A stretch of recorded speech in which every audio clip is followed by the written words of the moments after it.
Okay, so now I've got my 2 pieces trimmed, and it's very important that you get this bottom, the heel, and this bottom part here.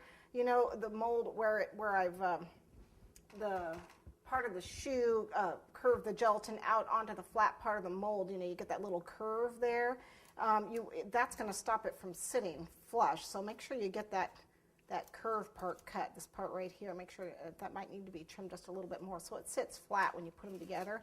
So it doesn't have that something it's sitting on.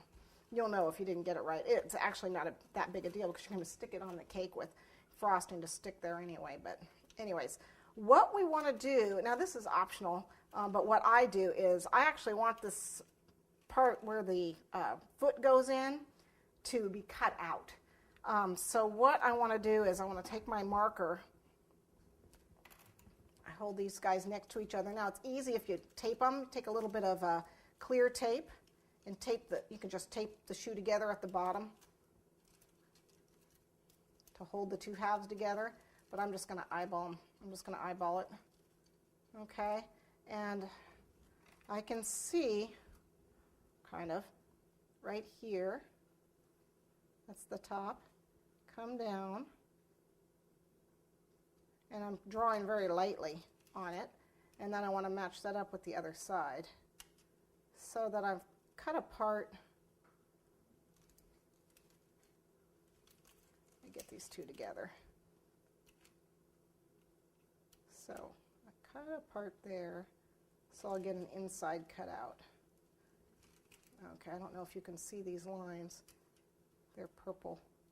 I made them purple so you can see them. Okay, on both sides, so I can cut that inside out. And what I'm going to end up with is, see, it's cut out like that.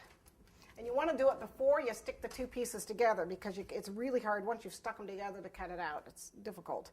So, but you know, actually, you want to stick them together, you can. I just find it easier. I find it easier this way. So make sure when you cut it out, you cut all the purple part because that pen isn't going to come off, although you can, again, hide it with glitter. Oops.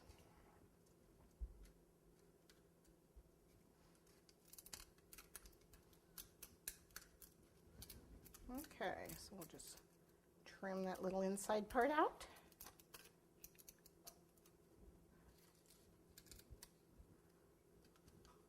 I missed a little piece right there. That's okay. All right, so there's 1/2.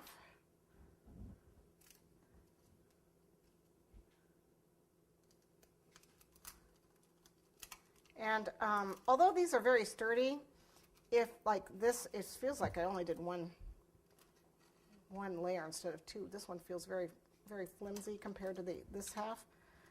You can rip your gelatin, so be careful. Another reason to do 2. Okay. There. So now I've got 2 pieces cut out. Okay, and there we got 2 halves we can put together.